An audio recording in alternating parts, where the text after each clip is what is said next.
ఈరోజు బయటికి వెళ్ళిన వాళ్ళు మళ్ళా క్షేమంగా తిరిగి వస్తారని గ్యారంటీ లేదండి. అప్పుడు నువ్వేం చేయాలి? ప్రతి రాత్రి మోకరించి, ప్రభువా నన్ను క్షేమంగా బయటికి తీసుకెళ్ళి మరలా క్షేమంగా తీసుకొచ్చారు, అందును బట్టి నిన్ను స్తుతిస్తున్నాను ప్రభువా అని ప్రభువుని స్తుతించాలి. రెండోది ఇంకొకటి చేయాలి. అదేంటి అంటే, నాకు జీవితాన్ని ఇచ్చారు గనక, నాకు ఆరోగ్యంనిచ్చారు గనక, నాకు క్షేమమునిచ్చారు గనక, నాకు ఆయుష్నిచ్చారు గనక, ప్రభువా నీ మార్గంలో నడుచున్నట్లుగా, నీ చిత్తంలో నడుచున్నట్లుగా, నిన్ను ఘనపరుచున్నట్లుగా నాకు సహాయం చేయ ప్రభువా. ఈరోజు ఎంతమంది ఆ ప్రార్థన చేస్తున్నారు? నువ్వు బ్రతుకుతున్నావంటే దేవుని కృప. ప్రియ సహోదర, ప్రియ సహోదరి, ఎన్నిసార్లు దేవునికి విరోధముగా జీవించావు నువ్వు? ఎన్నిసార్లు దేవుని వ్యతిరేకమైన పనులు చేసావు నువ్వు?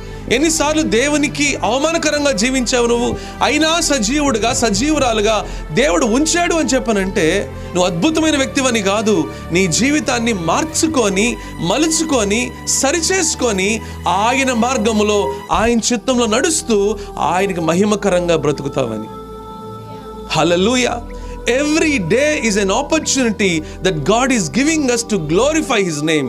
ఆయన నామాన్ని మహింపరచడానికి, ఘనపరచడానికి ప్రతిరోజు కూడా దేవుడు మనకిస్తున్న అవకాశం. ప్రియ సహోదర, ప్రియ సహోదరు,